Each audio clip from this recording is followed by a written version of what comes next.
Tá gravando. Vamos terminar então aquele nosso assunto da circulação. E aí amanhã a gente cai de boca nos exercícios da apostila. Como eu falei semana passada, nós vamos dividir essa aula. Então, você vai ficar 2 semanas no estoque? Vou, porque vale a pena. Porque é interessante e porque ajuda bastante vocês ter a noção não somente do sistema circulatório, quanto também do que está circulando lá, né? Porque não somente estão passando pelos meus vasos as coisas que eu obtive através dos meus outros processos. Não está passando só o nutriente, não está passando só o alimento, nem só os gases, oxigênio e gás carbônico. Não, está passando mais coisas. E até mesmo esses nutrientes, esses meus gases, essas minhas obtenções dos outros processos, elas só vão conseguir circular de fato, elas só vão conseguir de fato percorrer esse meu sistema graças à presença disso daqui que é o sangue. Tá? Então, falando um pouquinho da biologia do sangue, o sangue ele seria a definição de dicionário que a gente tem para um tecido conjuntivo.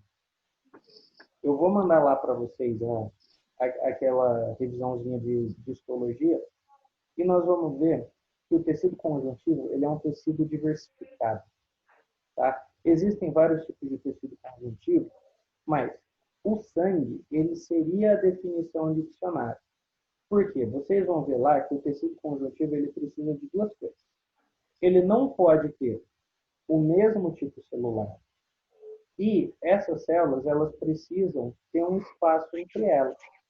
E no sangue, olha só, é onde eu tenho a maior variedade de células possível. Então, é o meu tecido com a maior variedade de células, é o tecido que vai ter o maior tipo de coisas diferentes fazendo parte.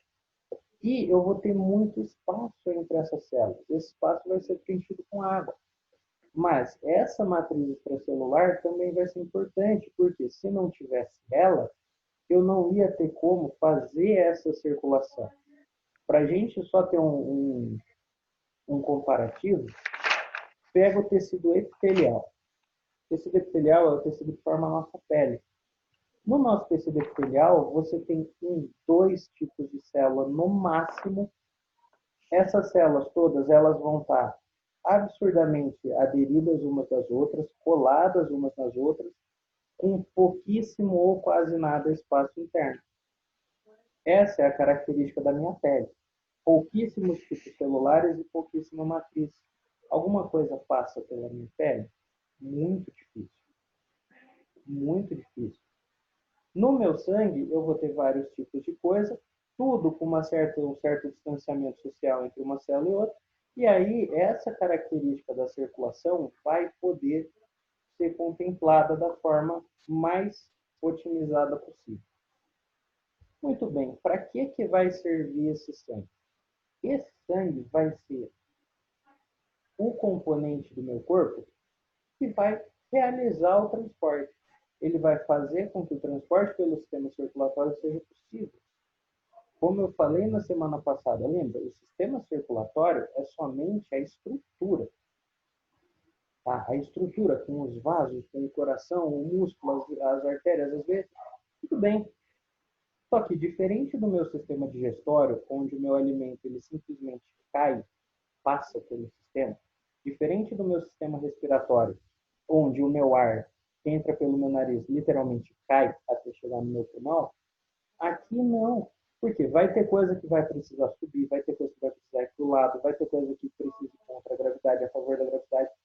Então, somente eu ter o sistema, somente eu ter os tubos, como são o respiratório e o digestório, não seria ótimo, não seria bom, não seria eficiente.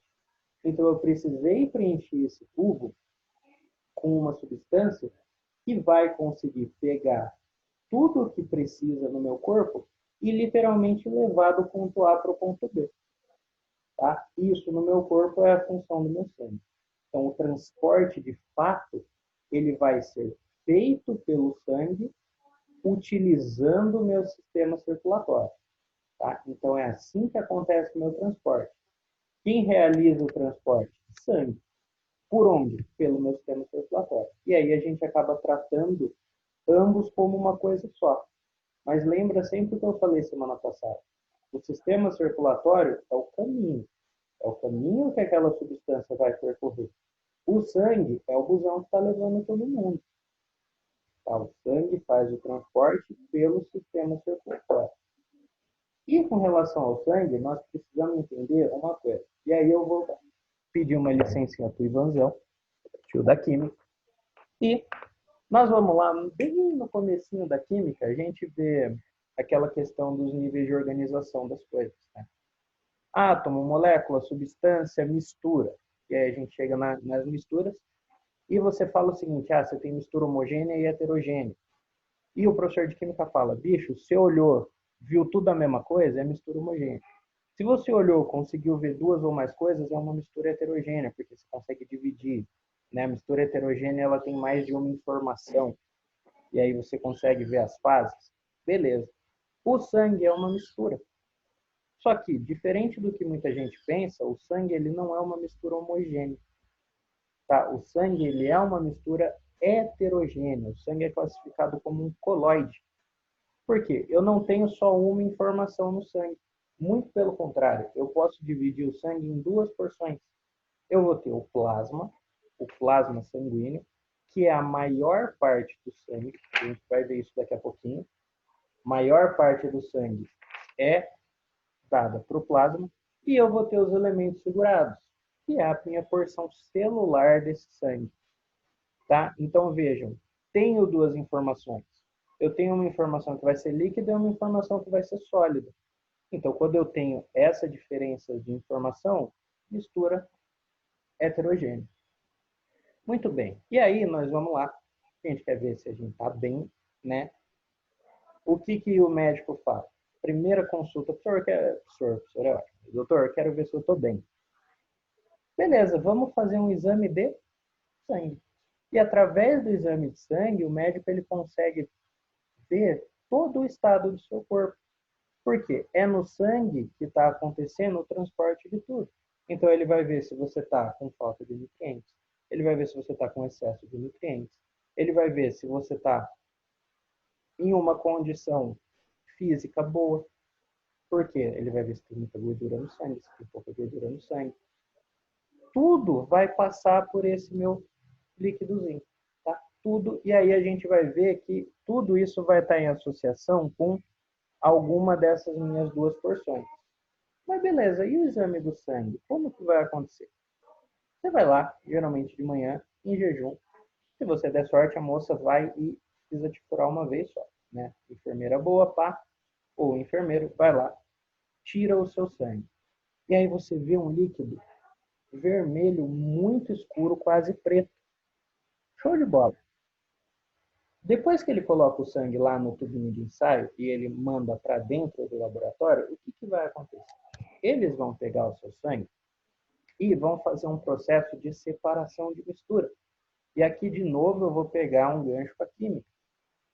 A gente vê na escola, desde o ensino fundamental, aqueles métodos de separação de mistura. Filtração, decantação, aquelas coisas todas. O sangue, ele vai passar por um processo que chama centrifugação. Então, imagina que aqui está o sangue que você acabou de tirar. Né? Óbvio, isso daqui não está de acordo com a realidade, esse sangue está parecendo um tangue de morango, mas imagina que esse sangue vai passar pela centrífuga. A centrífuga é o quê? É uma máquina que vai fazer esse tubinho de ensaio ficar girando em torno de um eixo fixo até acontecer o quê? Até eu ter uma separação dos componentes. Separação por quê? Densidade. Então, o que for mais denso tende a descer para o fundo do tubo. O que é mais denso, célula ou água? Célula. Então, a minha porção de células, que antes estava dispersa por todo o tubinho, vai se concentrar na região baixa do sangue. Já que ele tem a densidade menor, o plasma vai ficar na porção de cima do sangue. Então, a centrifugação vai fazer isso.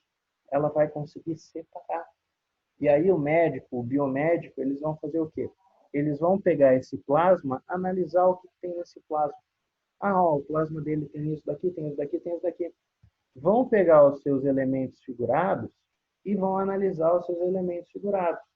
Ó, tá com pouca hemácia, ó, tá com bastante plaqueta, ó, os glóbulos brancos desse indivíduo, eles estão um pouquinho elevados. O que será que está acontecendo? E aí sai o seu exame de sangue.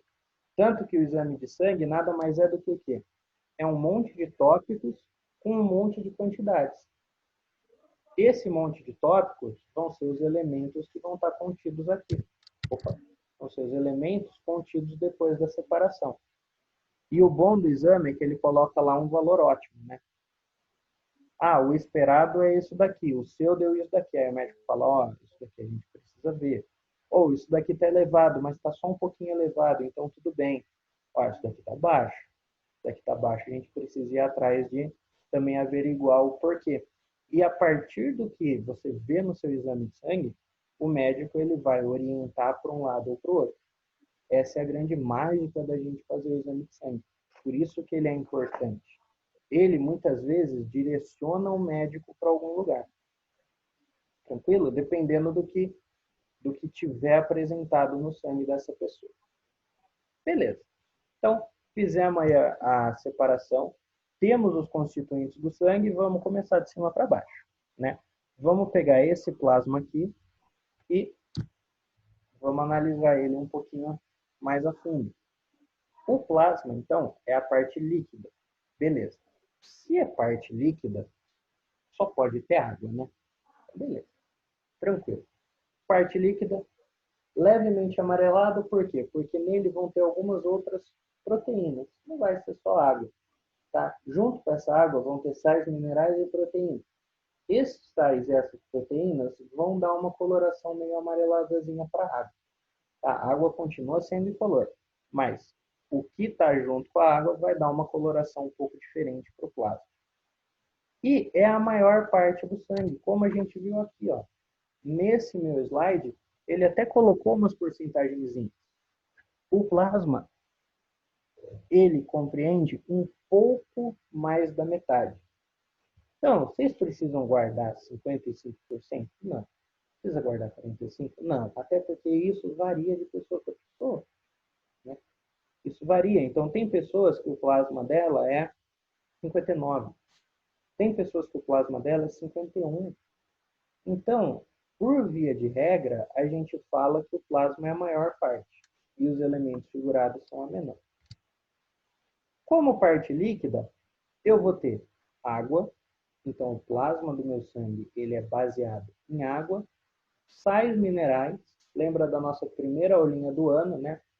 Ferro, cálcio, fósforo, todos aqueles sais minerais também vão estar circulando pelo meu sangue e algumas proteínas. Tá? Algumas proteínas que são específicas. Tá? Não são todas as proteínas que vão estar circulando lá. Claro, o que eu peguei da digestão vai circular no meu sangue, só que vai chegar um momento que ela vai deixar o sangue. Agora, algumas proteínas, elas ficam o tempo todo junto da circulação, porque elas vão ser importantes no que a gente vai ver daqui a pouquinho. Dessas proteínas, vocês podem guardar o fibrinogênio e a imunoglobulina. O fibrinogênio ele vai ser importante para a circulação do sangue, circulação não, para a coagulação do sangue. E a imunoglobulina ela vai ser importante para a minha resposta imune.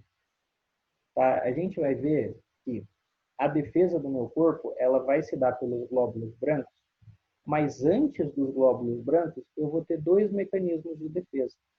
Um é justamente a imunoglobulina, que vai dar o primeiro salve no meu corpo, tipo, ó, tem alguma coisa errada. Aí, depois da imunoglobulina, vem os anticorpos. Os anticorpos, eles vão fazer o quê? Eles vão tentar neutralizar aquilo que tiver errado. Então, imagina que seja uma bactéria. A imunoglobulina avisa o meu corpo o seguinte, tem um parasita aqui, tem uma bactéria aqui. Depois da imunoglobulina, vão lá os anticorpos, eles tentam localizar aquela bactéria e neutralizar aquela bactéria. Para depois chegar ao meu glóbulo branco, meu glóbulo de defesa, e destruir aquela bactéria. Então, a minha resposta imune é em 3 estágios. O primeiro deles é graças a essa proteína. E o fibrinogênio vai ser importante na coagulação, que a gente vai ver daqui a pouco. Então tá, maior parte do meu sangue, água, elemento fundamental da vida, então eu preciso que a água circule no meu corpo, óbvio que o sangue teria que ter base nisso. Sais minerais, que também vão auxiliar no funcionamento, até aí tudo bem. E duas proteínas com ações específicas. Esse é o plasma, é isso que vai estar circulando na maior parte pelo meu sistema circulatório. Com relação ao plasma, vale a gente falar também o quê? A pressão arterial. A pressão arterial ela está relacionada com a quantidade de plasma que você tem no sangue. Então, muita gente fala, viu, bebe água, né? Beber água é importante. Beber água é importante porque nós precisamos de água para fazer todos os nossos processos metabólicos. E, além do mais, a gente precisa de água, por quê? Porque o meu sangue é composto por água. A pessoa que tem uma pressão arterial muito alta é porque ela tem muito plasma no sangue. Ou seja, é uma pessoa que tem tanto plasma assim, e vamos imaginar o negócio. O plasma não é o maior constituinte? É, o plasma é o maior constituinte.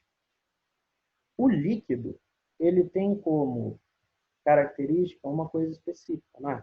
O líquido e os gases, eles têm uma característica que é muito importante. Eles obtêm o volume da onde eles estão inseridos. Então, os líquidos e os gases, a tendência é que eles tentem ocupar todo o volume do local onde eles estão. Se eu tenho muito plasma no sangue, quer dizer que eu tenho muito líquido, o vaso por onde esse sangue está passando, a artéria por onde esse sangue cheio de plasma está passando, ela vai estar completamente preenchida. E se ela está completamente preenchida, o que, que vai acontecer? Mais força nesse vaso. Então a pressão da pessoa vai lá em cima. Então uma pressão arterial muito alta, a pessoa que tem pressão alta é porque ela tem muito plasma no sangue. E a pessoa que tem uma pressão baixa é porque ela tem pouco plasma no sangue. Se ela tem pouco plasma, ela tem pouca parte líquida, então aquele vaso não vai ser completamente preenchido, não vai ter tanta força assim atuando sobre ele. A pressão baixa, como a gente falou na aula passada, não tem problema. A pressão alta pode trazer um prejuízo para o vaso, pode trazer um prejuízo para o coração, porque o coração tem que lidar com essa quantidade em excesso, com esse volume em excesso de água. E como que você trata a pressão alta? A pessoa que tem pressão alta e vai no médico, ou ela está passando mal, vai no médico, o médico vê que um dos motivos dela estar passando mal é porque a pressão dela está, sei lá, 17 por alguma coisa. O médico vai lá e receita o quê? Um diurético. Um diurético. Por quê? A gente vai ver na próxima aula a questão da excreção. A excreção nada mais é do que eu filtrar o sangue que passa pelo meu corpo. Nessa filtração, o que, que acontece? Eu vou retirar um pouco de água do sangue. Se a pessoa está com pressão alta, ela tem muito plasma, ela tem muita água, o médico te dá o diurético para quê? Para você retirar mais água do sangue e eliminar na forma de urina. Quando você retira muito essa água do sangue, o que, que acontece? Diminui a quantidade de plasma no vaso e sua pressão tende a ir lá embaixo. Tá? Então, o diurético ele é recomendado nessas situações. A pessoa que tem pressão baixa, o que, que ela precisa fazer? Ela toma o antidiurético. Porque já tem pouco plasma no sangue dessa pessoa, já tem pouco plasma no vaso dessa pessoa.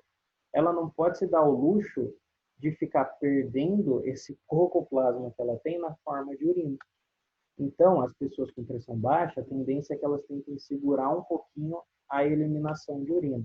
As pessoas com pressão alta, bicho, mija até você não poder mais. Mija até essa pressão abaixar de novo, até ela entrar numa normalidade. Ok, ok? Professor, Oi. então, tipo, uma pessoa que tem pressão baixa, ela deveria consumir mais água do que tipo, uma pessoa com a quantidade, aliás, com uma pressão normal? Sim, sim. Sim. Sim, sim. E, Lucas, o que tem a ver quando a gente tá com pressão baixa? Eles falam assim, põe sal na boca. Obrigado. Muito obrigado. Olha que, olha como é tudo maravilhoso. Ah, você está com pressão baixa. Põe sal na boca. Põe sal na boca por quê? Lembra das nossas primeiras aulinhas do ano? Que a gente viu uma parada que chama osmose? Osmose é o quê? É um meio perdendo água porque a concentração de soluto está maior lá fora. Quando você coloca sal no seu corpo, o que você estimula? Você estimula que as células percam um pouco da água que estão dentro delas. Essa água que a célula perdeu por osmose cai no vaso sanguíneo e aí vira plasma. Por isso. Nossa, muito bom. Não, é maravilhoso. Calma, então quando você consome mais alimento com sal, ele vai direto, as suas hemácias ficam mais hipertônicas, é isso? Aí a gente vai num outro ponto legal. A pessoa que se alimenta de refeições ricas em sal. Se ela for uma pessoa, entre aspas, normal, uma pessoa que não tem problema de pressão nenhuma, está lá nos 12/8 dela. Se essa pessoa fica muito tempo numa dieta rica em sal, o que acontece? Ela vai ficar, cada vez que ela se alimenta, perdendo mais água, né? Esse excesso de sal, o organismo da pessoa faz o quê? Começa a eliminar água justamente para dissolver esse sal. E aí a pessoa desenvolve pressão alta. Por isso que o sal na comida é perigoso. Quando a gente fica numa dieta rica em sódio, rica em sal, o meu corpo fica constantemente perdendo água, essa água cai no meu vaso sanguíneo, aumenta o volume de plasma e minha pressão vai lá em cima. Mas isso não interfere em hemácia. Mas na hora que você... Ah, tá. Então não tem nada a ver. Hemácia, entendi. O que faz a hemácia ficar, sei lá, mais túrgida, né? Ou mais, com menos água? Você consumir água mesmo? É assim. Ah, tá. Ah, então beleza. Tranquilo? Então, Uhum. mandamos a questão da pressão arterial já para dentro. Muita pressão, eu tenho muito plasma, meu vaso está completamente lotado. Pressão baixa, tenho pouco plasma, e aí o meu vaso vai estar um pouquinho mais sossegado. Cuidado com o sal, como o pessoal fala. Muito bem. Passando do plasma, nós vamos ter os elementos figurados. E agora eu vou falar das células que vão estar contidas, que vão estar imersas nesse plasma. Tá? Nós vamos ter 3 tipos de células, na verdade, 2 tipos de células propriamente ditas e um resto. Mas esses elementos figurados vão ser a parte densa do meu sangue. Tá? Começando pela estrela de tudo, as hemácias, ou eritrócitos, ou ainda glóbulos vermelhos, como a tia do Fundamental falou para nós. Essas hemácias, de importante, elas não têm núcleo, são células anucleadas. Lembra que nós falamos isso na aula a respeito de núcleo? O núcleo é uma estrutura importante, mas a quantidade dele varia. Né? Eu tenho células com um núcleo, mais de um núcleo, e eu posso ter células sem núcleo, que é o caso das hemácias. Elas têm essa ausência do núcleo em prol de conseguir ter mais espaço para transportar gases, então tudo bem. Minha massa não precisa fazer mitose, minha massa não precisa produzir energia, minha massa não precisa fazer nada. Ela precisa levar o oxigênio e o gás carbônico do ponto A até o ponto B. Então ela perdeu o núcleo. Importante, então, justamente para fazer esse transporte, graças a uma estrutura que ela tem dentro dela, que é a hemoglobina. Eu já vou mostrar para vocês a hemoglobina, como que é a estrutura e tudo mais. Essa hemoglobina de importante, ela é baseada no ferro, tá? No sal mineral ferro. Então, quando a sua avó vira para você e fala, come feijão, feijão tem ferro, e aí você fala, bicho, por que o ferro é importante? Aqui nós temos uma importância do ferro. Tá? sem o ferro, o transporte de gás da minha massa não vai ser do mesmo jeito. Onde que eu vou ter a produção disso? Osso, tá? Na medula óssea. Geralmente, quando você pega as partes do osso, principalmente as partes um pouquinho mais grossas, você vai ver alguns tipos de medula que são diferentes. Na medula vermelha, eu vou ter a produção dos glóbulos vermelhos, da hemácia. Então, lá na matriz, na minha medula óssea, eu vou ter a produção dos meus eritrócitos. Graças a quê? Graças a um hormôniozinho que chama eritropoietina. E isso eu faço questão de colocar todas as aulas que eu dou de sangue, porque Enem do ano passado. Eu cheguei a comentar isso com vocês, eu não lembro se a Duda vai lembrar, mas eu comentei isso tanto no aprofundamento quanto no cursinho. A questão desse hormônio em atletas, em como que a gente se regula dependendo da nossa altitude. Porque, ó, eu vou ter a produção desse hormônio, eritropoietina, e aí, produzir o hormônio, meu corpo começa a produzir hemácia. Beleza, minhas hemácias vão transportar um pouquinho de sangue, tranquilo.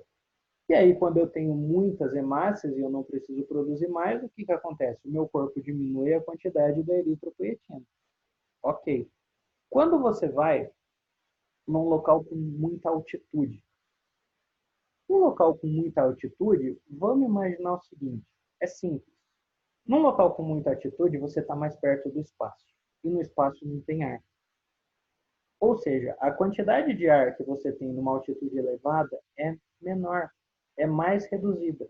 Quando você está no nível do mar, você está mais longe do espaço. Então, você tem mais ar entre você e o vácuo. Então, a quantidade de oxigênio embaixo ela é maior. Tranquilo. Numa altitude muito elevada, o que o seu corpo percebe? Ele fala, bicho, eu não tenho mais aquela abundância de oxigênio, aquela abundância de O2 que eu normalmente tinha. Então, o que eu preciso fazer? Eu preciso aumentar a minha quantidade de hemácia para pegar o máximo de oxigênio que eu produzo. Então, na altitude, até o seu corpo se acostumar à altitude, quantas vezes a gente não vê isso no noticiário esportivo? O Santos, melhor time do mundo, ele vai jogar na Bolívia, vai jogar em La Paz, 4.000 metros de altitude. E aí os jogadores eles precisam se adaptar. O que é você adaptar à altitude? É você dar um tempo para o seu corpo entender que o oxigênio está em falta, produzir mais eritropoietina e aumentar a quantidade de hemácias. Aí, aumentando a quantidade de hemácias, o seu corpo consegue trabalhar do mesmo jeito, mesmo com menos oxigênio, porque eu estou pegando o máximo. E aí os times brasileiros todos se ferram quando vai jogar na altitude, por quê? Porque não tem esse tempo de adaptação. Você vai fazer uma atividade física que, por mais que seja normal para você, é normal para você tendo o quê? Uma quantidade de oxigênio muito boa. Quando você tem uma quantidade de oxigênio mais baixa, seu corpo sente. Porque ele não está conseguindo pegar o mesmo de sempre. E eu vou ser cortado. Eu vou ser cortado. Espera aí só um minutinho, o link vai ser o mesmo.